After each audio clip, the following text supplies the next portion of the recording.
Tonight's program on the doctor's opinion on alcoholism will be presented by Dr. Herb Malinoff. Dr. Malinoff is a specialist in chronic pain and addictive illness. He is the founder and medical director of Pain Recovery Solutions in Ypsilanti and an attending physician at St. Joseph Mercy Hospital in Ypsilanti, Michigan. Dr. Malinoff is a clinical faculty member of the University of Michigan Medical Center in the Department of Anesthesiology and a consultant to Michigan pain specialists in Ann Arbor. He is also a past president of the Michigan Society of Addiction Medicine. Here's Herb.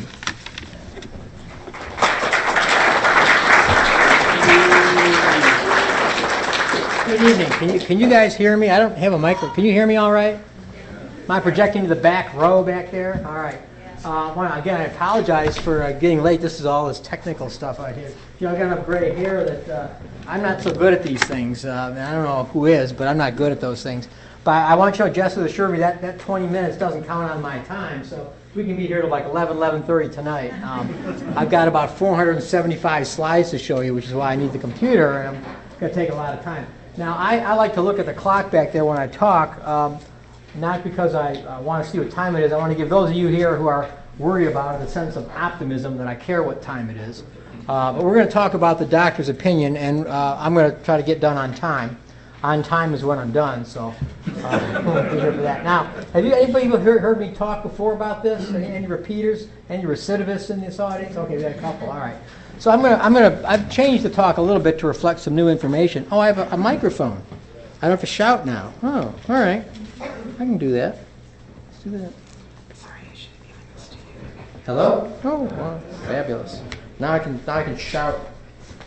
Now it can be heard. Okay, hear me now? Great? Great. All right. So I want to thank Dawn Farm for, again, inviting me to do this. This is the latest I've ever done in the year. We're having Thanksgiving this week, so it's kind of a gratitude week for me.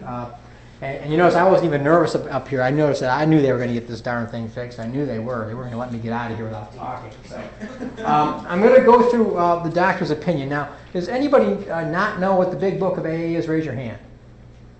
A couple people, one or two people. Everyone know what the big book is? The big book was published 74 years ago. It was published. 1939 it was published. And it was the first textbook about how to recover from the disease of alcoholism. And it's a very important book. It's helped millions of people get sober. Some of you might be in this room who's helping you get sober. And the doctor we're going to talk about is Silkworth. So I want to go through a few things quickly, just some introductions. I think I want to thank Dawn Farm for the introduction. Here's all my particulars. My wife, who's not here tonight, will tell you I'm overeducated for my intelligence. And I tend to agree with her the older I get. I have no conflict of interest. I'm not getting paid by any drug companies or pharmacy companies. Explains my cheap sport coat and my cheap shoes. I don't make any money. So what I want to do is I want to talk about Dr. Silkworth. Now, again, you notice this is a typical alcoholic scenario. So the film is cockeyed. The slides are Dr. Left, so you know there's alcoholics involved here tonight. So, all right, discuss Dr. Silkworth, who's the doctor we're talking about. His explanation of alcoholism is a twofold disease of mind and body.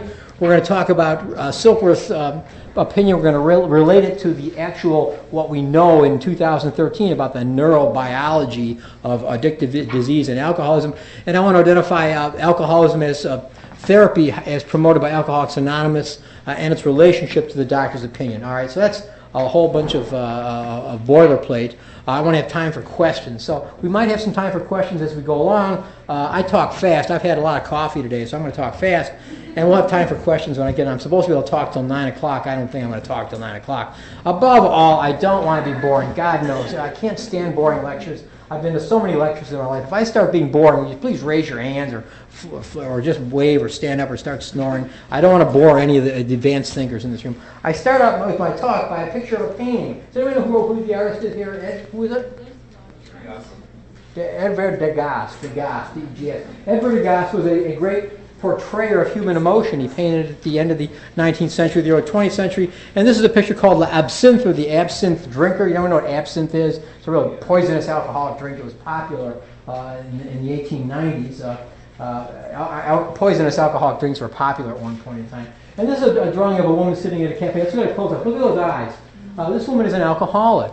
And you can sort of take a look at her face and see that she's not having fun. This is the gay 90s in Paris, and she looks anything but gay and happy. She's sitting there staring at a glass, which is full of absinthe. That's what this is right here. And that's the face of alcoholism. And that's what I sort of dedicate my talk to women like her. We'll talk about alcoholism revisited, Alcoholism 101. We're going to talk a little about what we know about it, what we don't know about it. If you look at people who drink, there are some people who don't drink at all. I saw a patient today. I asked, do you drink? She says, no. You ever drink? I've never had a drink. She's 53 years old, has never had a drink of alcohol. And that may sound funny. That describes between 12 and 15% of adults in the United States have never had alcohol for religious reasons, for health reasons, for their family were full of alcoholics, whatever. About 15% don't drink. Of those who do drink, about 10 to 20% of drinkers will have a lot of problems with drinking. They have bad breaks and misunderstandings. They have divorces. And then about 3 to 10%, maybe 12% of people will become true, real alcoholics. Alcoholism is not well understood. Can you believe that? In 2013, doctors don't understand it very well. How many people in here don't have a doctor? All right, get a doctor, for goodness sake, but if you don't have one. But your doctor probably doesn't understand, unless your doctor is a trained addiction specialist, he or she probably doesn't understand alcoholism because why? They don't teach it in medical school very well. The entire when I went to medical school in 1844, the entire medical school curriculum devoted about 3 hours to the study of alcohol and drug problems. And the rest of the 4 years in medical school were devoted to other things. Now, that's kind of interesting that I would spend 4 years in medical school and not learn much about a disease which affects about between 10 and 15% of the people walking around. This is Silkworth, a photograph of Silkworth. Who was he? Well, he was a doctor. He was a neuropsychiatrist. He practiced in the early 1900s. And around about 1930, when the Depression really hit in New York City, he was out of a job. He got a job working at a place called Towns Hospital in New York City. Now, it wasn't a hospital. It was a drying out facility on Central Park West. If you know where that is, you can still go by where the Towns Hospital used to be. It's now a townhouse on Central Park West along about 64th Street. So it's near what's now Lincoln Center. But he practiced there as a little hospital where you could come. It was for rich people who had the money to pay for a detox from their alcoholism. Now, as you know, detox from alcoholism does nothing for alcoholism other than dry out the poor drunk. That's all it does. So he was a psychiatrist. He thought alcoholism was a twofold disease. He's one of the first physicians in this country to believe that alcoholism was something other than what? Moral failure, bad behavior, stupidity, bad breaks and misunderstandings. As you may know or remember, that alcoholism in the United States along about 1930-35 was considered a moral failure. It had nothing to do with an illness or science or anything such as that. It was considered a moral failure. People who were alcoholics were called inebriates. They couldn't quit drinking. Now, Bill W. is one of the co-founders of Alcoholics Anonymous. And the importance of Dr. Silkworth is that he transmitted to Bill W. the actual problem of alcoholism. He told Bill W. what his problem was. He wasn't just selfish or foolish, as the big book says. He was suffering from a twofold illness of mind and body. And he published an article in the 1939 Lancet, which is a big deal medical journal even today. The Lancet's a big deal journal, and they published his article in 1939 detailing his opinion about the nature of alcoholism, which we're going to talk about in some detail. Now, that's the book Alcoholics Anonymous. I hope if you haven't read it, you do read it. It's probably the best description, even today, over 70 years later, it's the best description of the clinical description of alcoholism and the recovery from alcoholism that's been published. Now, this is a letter that he wrote in 1938 specifically to Bill Wilson and the other writers of the big book, and he talked about his experience and the need for the doctor's opinion. And it was felt that it was important to include this opinion in the big book. It's the only lay opinion that you'll find in the big book AA that's signed by a person. The rest of the book is anonymous, and in fact, most of it was written by Bill W. I want to give you the main points here's the main points of Dr. Silkworth's opinion. So we're going to come back to these as I talk, as I sort of move through this. We're going to see the main points are, he contends that alcoholism, the discoveries outlined in the book are of extraordinary medical importance and may represent a remedy for alcoholism. Now, again, back in the 1930s, 75, 80 years ago, again, 10 to 15% of the population were heavy drinkers. Even at Prohibition and the end of Prohibition, alcoholism was a terrible public health problem in this country. The medical community has recognized but can't provide a remedy based on what he called moral psychology. And the big book is what he calls an example of moral psychology. He called alcoholism a hopeless illness as there are no effective treatment available. So the point that he made here is that alcoholism is a hopeless illness. We'll come back to that again and again. Alcoholics need some kind of power to get better. Their power, their recovery must be grounded in some sort of, and he called it a power greater than themselves in order to recover. He describes the loss of control, the craving as the central symptoms of alcoholism. So even today we describe addiction as the central fact of addiction is loss of control, whether it's tobacco, whether it's alcohol, whether it's cocaine, loss of control, and the phenomenon of craving. Now I know there's a few non-alcoholics in this room. You'd have to raise your hands, but I know there's a few non-alcoholics here. They're not at fault. They seem to have been born that way. We'll talk about it later on, that you do not develop the phenomenon of craving. You do not lose control. We'll talk about why that might be. He talked about producing an essential psychic change. He said you needed some type of change needed to cure alcoholism, something beyond human power. So here's a doctor writing in 1938-39 saying that something greater than human power is needed to conquer an illness. There's no other illness I know of where the medical profession has stated there's some type of power greater than human power that's needed for conquering the illness. So let's talk about the problem, because that's what Silkworth talked about. He talked about the problem of alcoholism. And if you don't understand the problem, the solution doesn't make any sense, right? Now, if you've ever been in a detox or rehab facility and it's your first time there and you're kind of coming out of the fog and they put this book in your hand, this big book, and say, now read this book and go to these meetings, and you walk into the meeting, there's all this stuff about G-O-D on the wall and all these steps and all these slogans and all these, and if you don't understand what your problem is, none of this stuff makes any sense. You and I and everyone else probably had some preconceived notions about what their alcoholism was all about, or their drug addiction, before you came out of the fog. And so we'll talk about the solution as relates to the problem. Now, the solution that is promoted in the big book, Silkworth didn't know the solution, he just knew the problem. Keep that in mind. Silkworth knew they needed some kind of power, he needed moral psychology, he didn't know anything beyond that. There were no steps, there was no big book, there was nothing written about the time that he was treating Bill W. But you don't understand the solution as we now know it without a knowledge of the problem. So let's talk about what the problem is not. Let's eliminate some ideas. There's some old ideas that we have about the problem. So lack of willpower, lack of moral character, lack of understanding or education. You might, I might, your family might believe this is your problem. If you were only strict, can't you just quit? I can quit. Why can't you? You hear this all the time. Lack of moral character. Now, alcoholics are not bad people. They just act like bad people. That's the problem. Understanding or education. You can go to lectures like this. You can go to all sorts of things and still become a world-class, knowledgeable person about alcoholism and not stay sober. That's a problem. Alcohol or drugs. Maybe alcohol is the problem. Maybe it's just a drug problem. I was reading the paper today about a sports figure who has a drug problem. Well, maybe she doesn't have a drug problem. So let's talk about willpower. Maybe you're just weak. Willpower. Well, if your lack of willpower is the problem, how do you exert your will? How do you do that? You just sort of suck it up and pull yourself up by your bootstraps and say, I'm just not going to drink. Has anybody ever tried that for their alcoholism? No, I did. Did it work? No, it didn't work. Anybody tried to quit smoking based on willpower? Sometimes you can do it, oftentimes you can't. So if you want to avoid bars, avoid drinking buddies, avoid liquor stores, think of baseball, whatever you need to do to utilize your willpower, none of these things have been very successful for treating alcoholics. And we'll talk about why that might be in a few minutes. I'll talk about why willpower won't work.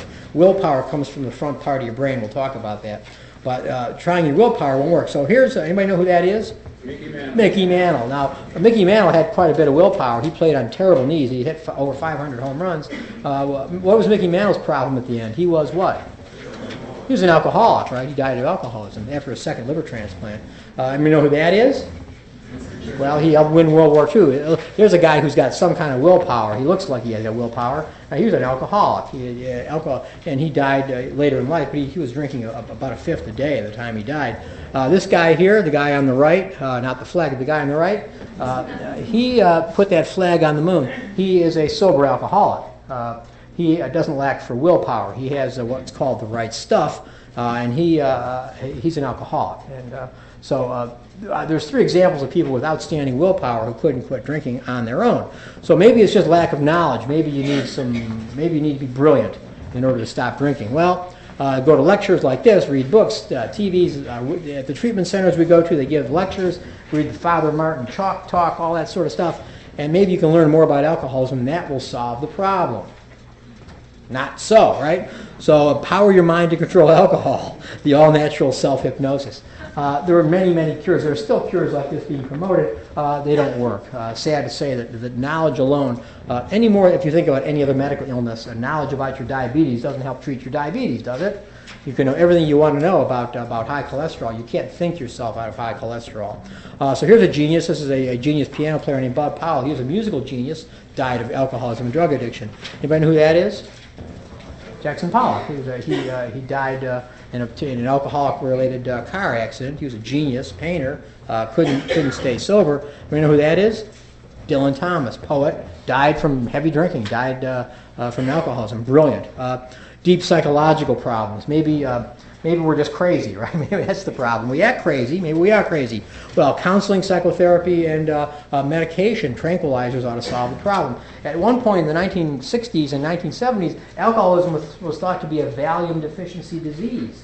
In other words, if you took enough valium, you could conquer your alcoholism.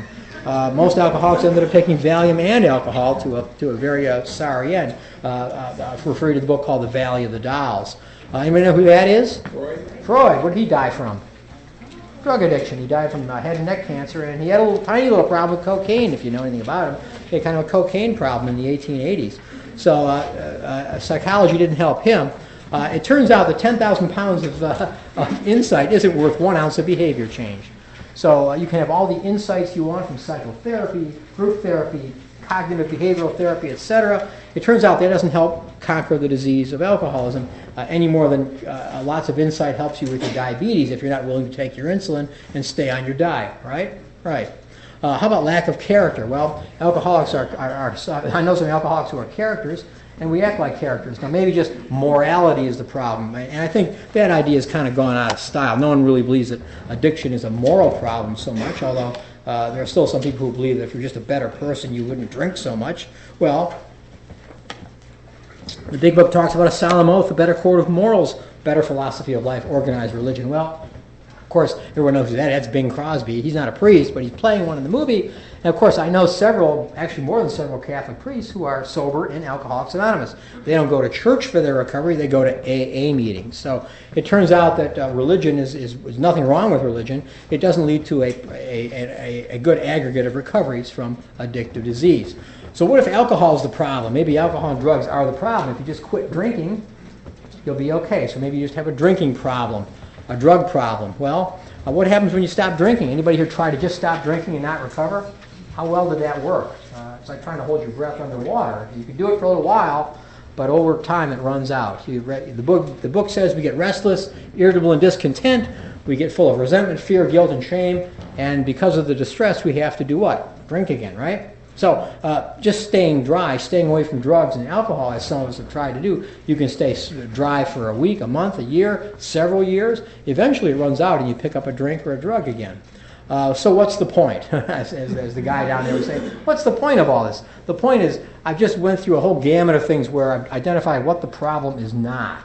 That's not so. It's not character. It's not knowledge. It's not alcohol and drugs. It's not willpower. That's not the problem. So what's the problem? The problem is alcoholism. Alcoholism is not the same as having an alcohol problem. Is that just sophistry? What's the difference? Alcohol problem. An alcohol problem is solved by quitting alcohol. You drink too much at the frat party, you are at the cotillion ball and you get tipsy, just don't drink. But if you're a real alcoholic, stopping drinking doesn't do anything to your problem other than make you so much more miserable, you have to drink. That's the problem. So what is the problem? This is what Silkworth talked about. He talked about alcohol as being an allergy of the body and an obsession of the mind. Those twofold things. So an allergy and an obsession. So keep those two words in mind, because when I first heard them, they didn't mean much to me. Allergy, what's that got to do with alcohol? And I wasn't allergic to alcohol. I never broke out in hives. Broke out in handcuffs once or twice, but never hives. So let's talk about, what does he mean by allergy? He doesn't talk. I know in medical school they talk about allergy as being a wheezing, sneezing reaction, a rash, something such as that. It turns out that Dorland's medical dictionary defines allergy as an abnormal reaction to any beverage or food or other substance. So it's an abnormal reaction. That's what an allergy is. And Silkworth was dead on. He was right on about that, because alcoholics have an abnormal reaction to alcohol. So we're going to come into contact with the non-alcoholics and the alcoholics. We're going to talk about what the different reactions are. So the actions of alcohol in these chronic alcoholics is the manifestation of an allergy. He says that in his own opinion. So the brain is what's at work here. So the allergy acts on the brain. It turns out the brain is we think it's a magnificent piece of work. It's really not. It's a kludge. as defined by Jackson Granholm. It says an ill-assorted collection of poorly matched parts forming a distressing whole. That's what the brain is. There's three parts to our brain, which evolved over about 200 million years. There's the lizard part of the brain, that's deep down in here. There's the puppy dog part of the brain, which is processing emotions, which is here. And this is the neocortex. This is where we have rational thought, thinking, willpower, etc. It's out here. So there's really three parts of the brain stuck together. And down here is where alcoholism lives, right down in that area right there. This is the reptilian brain. Now what does that mean? Well, what that means is the reptilian brain is the part of the brain that you and I have. It has to do with our appetites. Reptiles, it's kind of like thermostats. So deep in our brain is a structure which measures things like, it measures the temperature of the body. It measures the amount of sugar in the blood. It measures glucose. It measures the amount of carbon dioxide in the blood. And this is the body's thermostat. It makes you breathe faster, get hungry, etc. And the part of the brain we learn about this in medical school. In medical school, you learn about the 4 F's. For the reptilian part of the brain. The 4 F's are things such as fighting, fleeing, feeding, and sending valentines. Those are the 4 F's that we talk about. So those are the parts of the brain that are necessary for survival. And it turns out that's where the lesion in alcoholism is. Now, Silkworth didn't know that. He had no idea about that, but he knew there was something abnormal about the action of alcohol on this reptilian brain. So that's a reptile. And now, let me ask you a question. Do these guys come when they're called? No, they don't. Alligators do not come when they're called. So the problem with alcoholism is the part of the brain that's involved doesn't respond to willpower or yes and no type decisions. The thermostat flips on and it flips on. You can't turn it off with your willpower. So let's just show you what we now understand. The deep part of the brain, the motion goes this way. So the ventral tegmental area goes to the nucleus accumbens, goes to the neocortex. The arrow goes in this direction, not that direction. Your willpower is right here. So this part of the brain affects this part of the brain, which explains why alcoholics think the way they do. You can't think your way this way. You can't control this part of your brain with your thoughts any more than you can control your blood sugar with your mind. You can't do it. So what's the abnormal reaction? Well, very simple. There's nothing complicated about it. Alcoholics get drunk, sick, and in all kinds of trouble, period. Non-alcoholics don't do that. So if you're an alcoholic of the type described in the big book, you get drunk, you get sick, and you get in all kinds of trouble. Now some alcoholics get more drunk than sick, some get more trouble than drunk, some get more sick than drunk, and et cetera, et cetera. But the main lesion is that once alcoholics start drinking, they can't stop drinking. They lose control. That's the problem. The phenomenon of craving is a phenomenon that does not occur in the non-alcoholics. Non-alcoholics have 1 or 2 drinks, and what happens? What happens to them? What? They get sleepy. They want to go. They want to stop drinking after 2 drinks. If you talk to some of your non-alcoholic friends, you'll find that it's I don't understand them at all. They have 2 drinks and I've had enough. I'm starting to feel it. If you're an alcoholic, think about that. I'm starting to feel it. Isn't that what you want? Is to start to feel it? It turns out that non-alcoholics, their reaction deep down in the brain doesn't affect them the same way that does the alcoholics. We like to feel it. We want something. If you look at cold medicine or over-the-counter NyQuil, it says warning may cause dizziness or lightheadedness. Well, alcoholics like that feeling. Non-alcoholics don't like that feeling. So social drinkers don't get drunk, sick, and in all kinds of trouble. So you can't read my slides very well. I apologize, but the projector is cockeyed, so I'll read them for you. So the only relief we have to suggest is entire abstinence. So Silkworth says, just like any other allergy, if you're allergic to penicillin, the only relief we have to suggest is what? Entire abstinence. Anybody here allergic to penicillin? I'm allergic to penicillin. No one's going to offer you penicillin tonight, but if someone did, would you take it? Nope. No. You're allergic to it. So alcoholics are allergic to alcohol. Drug addicts are allergic to drugs. And you can't accept them in any form, in any type. Entire abstinence is the treatment. Now, that's nice to say, but how do you achieve entire abstinence? Can't start drinking, so we have to have entire abstinence. Now, let's talk about carrots. So think about carrots for a minute. Now, if you are an alcoholic in this room, the action of alcohol in your non-alcoholic friends is just like the action of carrots on you. Okay, if someone told you you couldn't eat any more carrots, would you complain? No, I like carrots, but if you couldn't have carrots anymore, no big deal. Okay, so you have to understand that for non-alcoholics, giving up alcohol is like giving up carrots. My wife is not an alcoholic. She doesn't care that I say that up here. She says she hasn't had a drink in 27 years. Why? Not because she's an alcoholic. She worked in the alternative education system, and she wanted to be an example to her troubled teenagers. She specializes in troubled teenagers. That's why she married me. And so she decided she wasn't going to drink, and she just stopped drinking. She hasn't had a drink since 1987. Well, that's nice. Alcohol, so it's like me giving up carrots. I know I have another carrot. I could give up carrots for 25 years. Wouldn't bother me a bit. So if all it was giving up something, and like giving up carrots, it would be no problem, right? Right. Here's another problem we have if you're an alcoholic. All right. Now the word obsession doesn't refer to the perfume. We're talking about a compulsive preoccupation with a fixed idea, like I can't stop thinking. Alcoholics have this little problem. They can't stop thinking. You can't will yourself to stop thinking, which if you could, it would be great. But you can't do that. So alcoholics have an obsession of the mind in conjunction with their allergy of the body. So how do we manage our primitive drives? We have these primitive drives for those 4 F's we talked about. The primitive parts of our brain, believe it or not, control the way we think, not the other way around.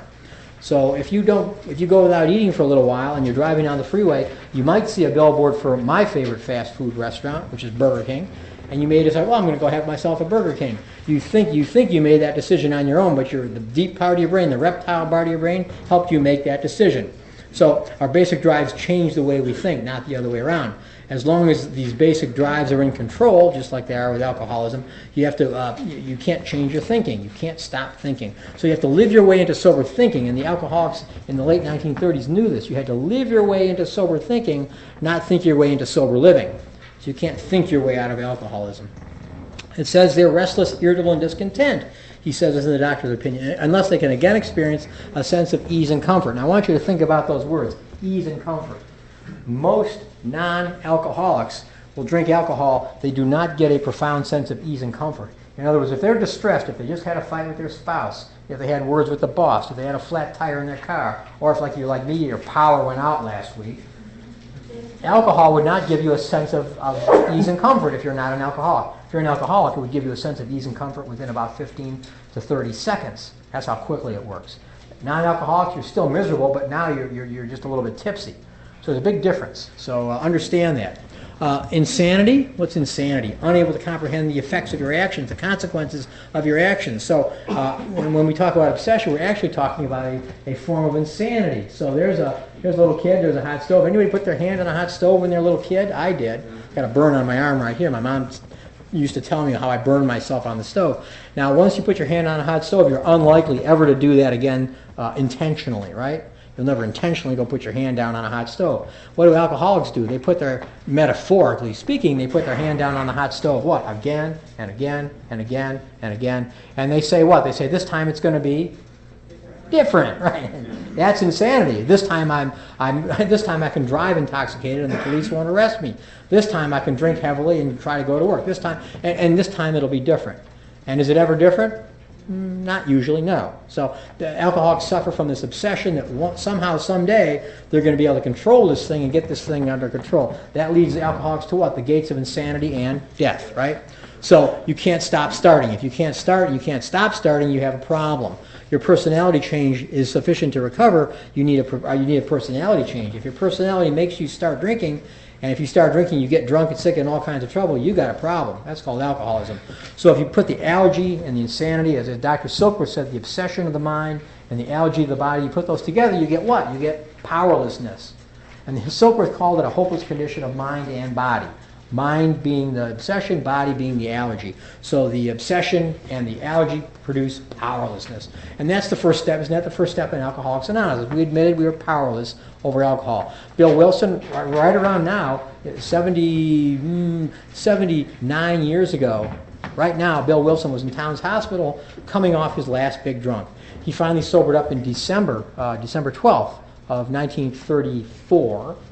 And Dr. Silkworth gave him this information that he was powerless over alcohol, that, Bill, you're going to go on to a bitter end, you're going to be locked up, or you're going to die with a wet brain. Okay? So this is a cycle of addiction. This is what we see with addiction. Okay, so the people who are alcoholic, who are sober, take a drink.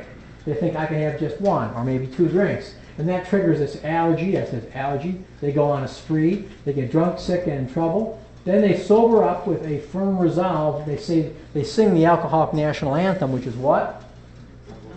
I will never drink again. Yeah, that's the Alcoholics National Anthem. You sing that all the time. I'll never do it again. And then They get restless, irritable discontent. Now, it might be 2 days later, 10 days later, 90 days later, but they say to themselves, I've been sober 90 days, maybe I can have just one drink.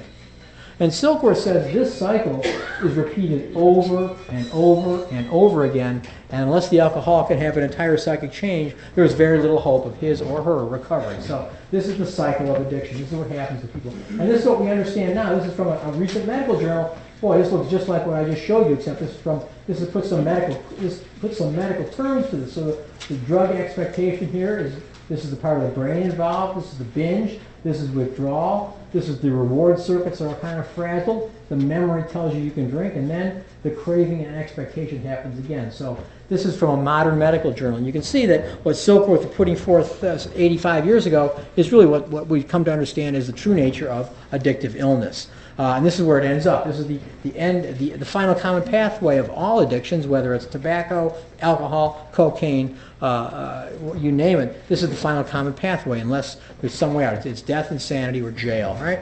Who's that? Who's that? That's Dr. Bob. Bob Smith was the co-founder of Alcoholics Anonymous, along with Bill W. It turns out that Dr. Bob, around this time 80 years ago, was drinking himself to death in Akron, Ohio. And Bill was drinking himself to death in New York City. Now, these guys had never met, and they weren't going to meet until June of 1935, another 6 months later. But it turns out that Dr. Bob had come to understand that he had an abnormal relationship with alcohol, and he was trying to quit drinking. But he didn't really understand what alcoholism was. He was a physician, he was practicing, well, kind of practicing, but he didn't understand alcoholism. And Bill Wilson was just a stockbroker. He was a stock speculator. And Bill understood the problem, because Silkworth told him his problem was he was powerless. Dr. Bob didn't know he was powerless. He was trying to use spiritual means. He joined this little group of well-meaning individuals, and they were using spirituality to try to conquer his alcoholism. But Dr. Bob didn't understand what his problem was. So keep that in mind. Bill knew the problem, didn't know the solution. It turns out Dr. Bob was working on some kind of solution, but didn't know the problem. It turns out when they met, it was almost like a nuclear fission reaction. So Bob was an Akron surgeon. He was a co-founder. He treated 5,000 alcoholics. There have been 24 million copies of the big book sold, by the way. That's the fourth edition right here. So step one, we admitted we were powerless, we were hopeless, helpless, and incurable. That's the entryway into recovery. That's the first step. That's what Bill Wilson had. Bill Wilson knew he was powerless, but he didn't know what the solution was. Neither did Dr. Silkworth, didn't know the solution. So Silkworth is considered one of the pillars of Alcoholics Anonymous for providing us with the first step. Now the the solution is in step two. We came to believe something. A power greater than ourselves could restore us to sanity. So no human power can relieve alcoholism as a way of coming to believe something. Come to believe that you can't use human power to get better. There's some higher power, they called it God in those days, they still do. God could and would if he were sought. So the solution involves power. The problem is powerlessness, and the solution involves power. Now, it says psychiatrist Carl Jung. Carl Jung is also considered very important by AIDS because he knew the solution. Spiritus contra spiritum. He knew that the solution to alcoholism was some type of spiritual experience. Now, what's fascinating is that Jung, as a psychiatrist, didn't understand the problem. He knew that alcoholics were drinking a lot. He knew they were drinking themselves to death. He didn't know why. He didn't have any biologic basis for their disease. He thought they were a little bit unbalanced mentally. He tried all kinds of psychotherapy. None of it worked. But he knew the solution. He said once in a while, now and then, some alcoholics would spontaneously quit drinking because they had a what? They had a spiritual experience. And he didn't understand it. He said it's a phenomenon. He didn't understand it. But he understood that it was a solution to alcoholism, and in fact, he tried to produce a spiritual experience in some of his alcoholic patients to no avail. But he understood the solution, but not the problem. And there you have Dr. Silkworth understands the problem, but not the solution. It's kind of fascinating to me. So the actions which bring about the solution, and we now know that the 12 steps of AA are a set of practical actions. It's a kind of praxis, if you will, which brings about a gradual spiritual experience. So we talk about all kinds of behavior. Remember I said 10,000 pounds of insight isn't worth an ounce of behavior? Here's the behavior. Don't drink. Go to meetings. Call your sponsor. Work the steps, prayer, and one day at a time. These are all behavior changes that are radically different for the alcoholic. So from a trembling, despairing, nervous wreck had emerged a man brimming over with self-reliance and contentment. This is Bill Wilson's. This is Dr. Silkworth's description of Bill Wilson in the opinion. From a trembling wreck had emerged, this man overwhelmed with self-confidence. Now, it turns out that Bill Wilson met Dr. Bob 6 months later in June of 1935, and it turns out that Dr. Bob got the problem from Bill, Bill got the solution from Bob, and together they were able to formulate the 12 steps. That's Bill Wilson. Bill Wilson died in 1971, January 30th, 1971. He never drank again. He was sober from December of 1934 all the way till January of 1971. Dr. Bob got sober in June of 1935. He never drank again until he died. He died of cancer in 1950. This is what is said on page 164 of the big book. This is the final words. It talks about abandoning yourself to God. That's steps 2 and 3. Clear away the wreckage of your past. That's steps 4, 5, 6, 7, 8, and 9. And give freely of what you find. That's steps 11 and 12. So that's the end of the talk about the doctor's opinion. The important points are that Silkworth gave Bill Wilson the idea of powerlessness, and it was the impetus for Bill to have some type of a spontaneous spiritual experience, where later on he was able to meet with Dr. Bob and give Dr. Bob the problem, and together they formulated the 12 steps.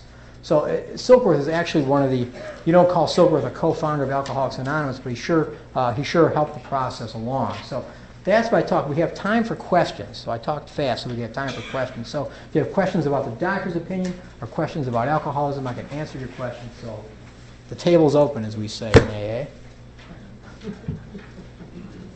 Questions? No questions? All right. Yes, lady. Yes. On a sobriety court, and I'm wondering how all that fits in with what we call a forced or coercive movement into a program. And we have some who are very successful and some who choose not to be. So how do you blend that? Well, the question is, she's from sobriety court, and how does coercing people into this program help them one way or the other? Well, it turns out that it can be very helpful. Most alcoholics don't change when they see the light. They change when they feel the heat. Right? I mean, and so what I mean by that is that it turns out that the motivation behind the behavior is not as important as the behavior. So you don't have to have good motives at all. In fact, most of us come to in the old AA literature. I have a big book from 1941. It says the only requirement for membership is an honest desire to quit drinking. I don't know of very many alcoholics who come to AA with an honest desire to quit drinking. They come with an honest desire to get out of trouble, an honest desire to keep their job, an honest desire to feel better, but to quit drinking maybe not so much. And it turns out we often emphasize that taking the action is way more important than the motives behind the action. Just like anything else in medicine. And as a physician, I tell my patients to take their blood pressure pills. I don't care why they take their blood pressure pills. If they take it just to make me happy, fine. They work just the same as if you take them because you really want to recover. If you're a diabetic and you take insulin shots, you don't have to understand insulin, like insulin, want to take insulin, believe in insulin, know how insulin works, know the formula. You have to know none of those things. All you have to do is what? Take the insulin, and it works. So, and the same thing happens with recovery. So in AA, we tend to make people take action they don't believe in. In fact, the whole principle of AA is coercing, urging, coaxing the alcoholic into taking action she or he could never possibly believe in taking until such time that they start feeling better. So we say, the word is what? Fake it till you make it. And most of us who have come into recovery have done that for a long time. You show up and suit up and see what happens. So motives are not important. So yes, in sobriety court, I just gave a talk out in Kalamazoo to the drug recovery court out there, and they're all about that. They're all about making people, you either do this or you're going to go to jail, which is a great joke in AA. The man who comes before the judge and says, you either go to one AA meeting, or I'm sending you to jail for a year. And the alcoholic pauses and looks at the judge and says, which jail? All right, but it turns out if you take the action, things get better, whether you believe it or not. Another question? Yeah. Sir. What's the success rate of a detoxification? Success rate of detoxification for alcoholism? I mean, how many people will recover from alcoholism once they detox? Then it's about 0. So detoxification doesn't treat alcoholism. And the same thing, if you look at, I like to look at diabetes because there's a lot of similarities between diabetes and alcoholism, except diabetes doesn't make your family hate you. Diabetics who get into real bad comas from their diabetes, they go to the hospital and they get insulin, and they get fluids, and they get IVs. If that's all you do and send them out of the hospital, it doesn't work. And in fact, you don't affect the natural history of diabetes one way or the other by detoxifying the patient from sugar. Alcoholism and drug addiction is the same way. You can go to a detox, but it doesn't lead to any type of substantial recovery. Bill Wilson had been in detox 4 times by the time when he finally got sober. He got sober because he had a spiritual experience, not because he was in detox. So the question is, how often does detox work in addiction? Hardly at all. Not at all. Yes, ma'am. If one has detox and then does AA Mm-hmm. or something similar, does that make it different? Oh yeah, oh sure. Detoxification is often essential because people will get sick and die if they don't. The people with alcohol withdrawal or DTs, you die, so you have to be treated for that. In fact, Silkworth says a definite medical procedure is often necessary. He said that 85 years ago. After that happens, if you put someone into the behavior program, which is AA, or programs like it, that has a substantial success rate. Now the book itself, if you have a big book, it talks about the success rate of those who came to AA and really tried. 50% sobered up at once, and 25% sobered up after some additional relapses. And of those who came, even those who didn't get sober, those who stuck with the program showed improvement. So they use that statistic, which is actually not terrible. It's not a terrible statistic. Of those who come and really try, about a half will get sober their first time through. Another 25% might sober up after some additional relapses. So there's a certain, you have to look at the fine print there if you really try. A lot of people come to AA and don't really try, so their chances are less than average, I would say. Yes, sir. What about prophylactic medications in terms of the success rate for long term? Medications, well, the science of medications in addiction or alcoholism has been going on for years and years. The problem with medications is that there's no long-term follow-up on any of these studies. There's some studies that show very short-term, like a 6-week, 12-week follow-up. There's a couple studies that go out to 2 years, but nothing beyond 2 years. And of course, alcoholism is a lifelong illness. And so, do medications actually affect the natural history of alcoholism? The thinking is probably not. Probably not. So the natural history of the illness is not affected by medications. Now, the natural history of alcoholism is affected by AA, though. And you can go to meetings, and there's room. You can go to an open meeting. Come to this meeting to this auditorium on Saturday night, and every seat in this auditorium will be filled, and there'll be people sitting in the aisles, and you see the evidence before you that something's affecting these people. They're out on Saturday night. They're not drunk. I mean, something's working for them. You see the same people week after week, month after month, year after year, and there's a follow-up you can understand. But if you're asking, do medications affect the natural history of the disease? No. They may provide, I would say, some palliation. They may provide some help for a period of time. But the preventative types, the prophylactic types? Well, I'm not sure there are preventative. There's a drug called antabuse, which keeps people from drinking.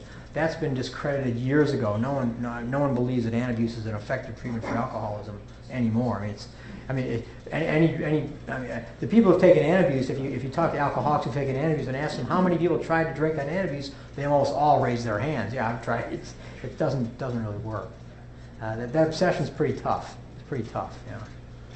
Sir. I've experienced resistance in describing alcoholism as a disease. Yes. How does the medical field describe a disease, and how does alcoholism fit into that definition? How does the medical profession describe a disease, and how does alcoholism fit? Great question. Well, we describe a disease as some sort of pathology that affects your lifespan, that affects your social abilities, that affects your health, so it's a disease. It's some sort of pathologic process you can identify. Okay. And alcoholism has been, the American Medical Association pronounced it an illness, a disease back in 1957. Dr. Silkworth pronounced it a disease back in 1934. The American Society of Addiction Medicine calls it a primary biological disease with biological, psychological, social, and spiritual manifestations, which, if untreated, leads to premature death. So I don't think there's any. There's some people. There's the Flat Earth Society in medicine who doesn't believe that alcoholism or addiction is an illness. But that's kind of the Flat Earth Society. I mean, there's still some goofballs who believe the world is flat, but most people in modern medicine believe that addiction is a true illness. We now have functional MRI images to demonstrate there's something going on in the brain in alcoholics that doesn't happen in normal people. So we know there's something going on in there. Yeah. There's a question, yes, sir. Yeah, Doc. Well, we got a fifth question first. He's been waiting. Him first. Okay, then you. Okay. The statistic that you mentioned has been mentioned before. 50% initial success rate, 25% from recurrence. And That's a pretty old statistic. We don't Very know old. where that anymore, do we? Well, that's statistics from the Big Book. It's from the second printing of the Big Book, which came out in 1955. Okay, Alcoholics Anonymous itself doesn't collect data. So there's a lot of traditions in AA, and one of the traditions is they have no opinion on outside issue. And believe it or not, Alcoholics Anonymous considers alcoholism an outside issue. They don't talk about the science of alcoholism. They talk about recovery from alcoholism. They don't talk about the science. So they don't have an opinion. They don't collect statistics. Doctors who treat alcoholics, who look at treatment center statistics, if you look at various subgroups of people being treated, if doctors are treated for alcoholism and they're put into a program where they have to go to AA meetings, they have to go to therapy, and they have to, and they're held accountable, you get 85% recoveries at 5 years. 85% at 5 years. That's with lots of monitoring and so on. People who just walk into AA off the street, their chances are going to be less than that. Less than that. But again, statistics are hard to come by. It's hard to measure that. How do you measure success in AA? It's just not drinking. In other words, people in prison who are locked up, are they recovering from alcoholism? No, they're not. The science of alcoholism is growing. The science of recovery is in its infancy. What we know about recovery is not a lot. We know a lot about alcoholism. We don't know a lot about the neurobiology of recovery. Are there people in this room who have been sober more than 20 years? Raise your hand. Been sober more than 20 years? There's a few people in here who have been sober more than 20 years. Science doesn't know anything about people like us. They just don't know. We're like anomalies. They haven't studied us yet. Sir, back in the back. Tell us a bit about your practice.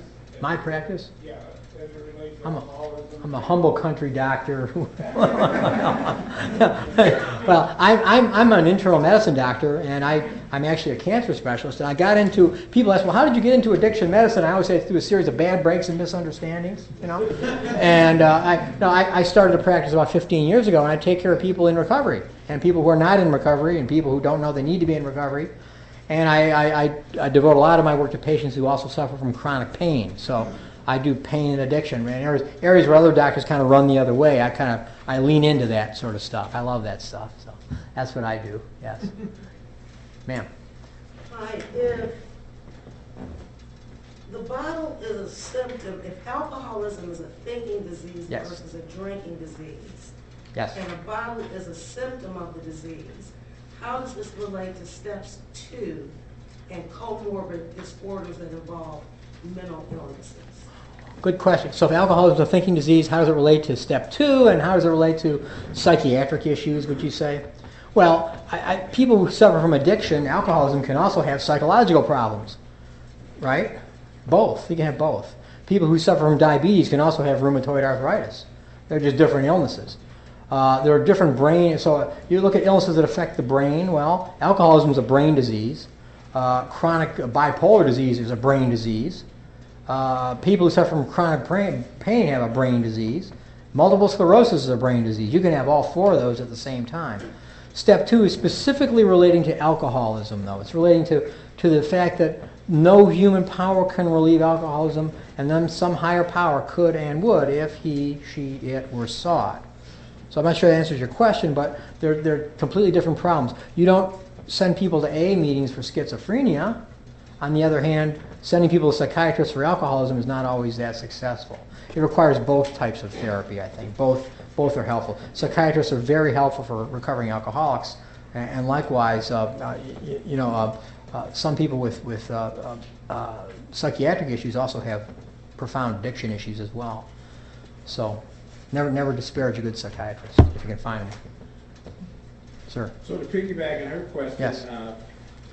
If a person has co-occurring disorders, and would you have to send them to a mental health specialist versus a substance abuse specialist, Well, depending on what you diagnose? Well, so if a person has co-occurring disorders, co-occurring mean they have addiction and psychiatric disease, right? Well, would you send them to an addiction specialist or a psychiatrist? The answer is yes. You send them to both, unless you have a psychiatrist who specializes in addiction. But you need both. You have to treat both in order to have success in either one. So if you have someone with a profound mental illness, now it says some people are sicker than others, and even the Big Book says there are those who suffer from grave mental disorders, but many do recover if they have the capacity to be honest. So people with profound mental disorders can recover in AA, but I think they also sometimes they need a psychiatrist to help them with their mental illness. They need both. in other words. Does that answer your question? Okay. Ma'am. Why do you think the big book and use of that really has a lot of bearing on recovery? Say that again? Why is the big book so important in recovery? Why do you think that it hasn't been changed in 80 years? Oh, but why hasn't the big book been changed in 80 years? Why is it so well? The easy answer is because it works. I mean, someone asked Bill Wilson, how does AA work? He said, it works great. And that was his real answer. And there's been a sentiment against changing it because, well, they've sold 24 million copies. That's a lot of copies. That's a lot of books to sell. There are 2.5 million people now who go to AA meetings every day, and millions more who have recovered in AA. So there's a sentiment against changing it because if you change it, there's a chance you might hurt someone's recovery. You have a chance you can make it better, a chance you can make it worse. Now, the book is written in this archaic style. If you read it, it's all about men. They don't mention women very much at all, which is very upsetting to some people. But if you realize it was written in 1939, but if you look at how do people drink, how do people think, and how do people feel, you can sort of get rid of the bias, the gender bias, the ethnic bias, and so on. Say, well, they're talking about thinking, feeling, and drinking. They're not talking about what color you are, what sex you are, whether you're gay or so. It doesn't. But people from every walk of life, and AA is in 190 countries right now. You can go. I've gone to AA meetings in the Middle East, in South America. I've gone to AA meetings in Europe, and it's the same program. And so something's universal about this program that you don't see in other recovery methods, for sure. Sir. How would you deal with a situation where there's chronic pain and addiction? Ooh. Good question. Ooh, how do you deal with chronic pain and addiction? Wow, that's a good question. Well, they're two separate problems. Okay, if people who have lots of chronic pain, it's hard to stay sober if you have lots of pain. It's hard to treat your chronic pain if you're still drinking. So you have to kind of work on both problems at once. Again, having both problems makes you sicker. So in my practice, I take care of people who have chronic pain, addiction, psychiatric problems, and lots of medical problems. How'd you like to do that for a living? My goodness. These are people who are really sick. And so you've got to really address all their areas of illness in a very, very robust way, or nothing's going to get better. So people with addiction often will have chronic pain. People with chronic pain sometimes have addiction. So they're co-occurring disorders, just like psychiatry and addiction. All right. Yeah. Anybody in the back? I'm not seeing anybody back there. Yes, sir. What are the medical situations with detoxification? What are the concerns that you have? Medical situations of detoxification. Well, let's talk about alcohol, because every substance has its own little niche. Alcohol detoxification is a way to prevent withdrawal. So heavy drinkers will get withdrawal. Social drinkers never get withdrawal. They get a hangover. A hangover is a little bit of alcohol withdrawal. If any of you non-alcoholics ever had 3 or 4 highballs on New Year's Eve and woke up feeling a little bit peaked the next day, that's a sniff of alcohol withdrawal. When we see alcohol withdrawal in the hospital, we're talking people who have delirium tremens, they have hallucinating, they have hypertension, their pulse is going crazy, their temperature's way up. That has to be treated medically. So you treat that medically with medication, with fluids, with stabilization, a nice quiet environment, and that has to be treated medically. You can't treat that at home, really. And that's life-threatening. Really, really bad alcohol withdrawal has got a mortality rate of about 10%. So it's a tragedy when someone dies of alcohol. So the situation is someone gets drunk and punches a police officer. That's a good way to get sober, by the way. Punch a police officer, you get sober. They get thrown in jail, and then the jail doesn't recognize they're going into alcohol withdrawal, and they die in jail from withdrawal. It's happened. It's sad to say. It doesn't happen so much anymore because they get sued for that, and also they're much more careful about the medical care of those who are incarcerated. But yeah, it requires a medical procedure. Anybody else? Yes? So I know that in AA, the policy is to avoid all drugs, alcohol and everything. But how does that, since there are other addictive things like gambling, sex, exercise, and how are you prone to other addictions outside of drugs? Good question. Great question. Here's a good question. So Alcoholics Anonymous, well, you said Alcoholics Anonymous doesn't have a policy. So you have to understand, AA has no policy because every AA meeting's got its own group conscience. So the only authority in AA is the group conscience, And so A doesn't have a policy. We frown on drinking during meetings. That's most meetings frown on that, you know. But the key, if you want to break it down simply, the key is don't drink in between meetings, and we frown on drinking during the meeting. So we don't have a policy. A has no opinion about the use of drugs or medications. So A doesn't have a policy on Prozac or bipolar disease or tranquilizers. There's no policy about that. Those are medical decisions, and there's a very strong tradition about having no opinion on that.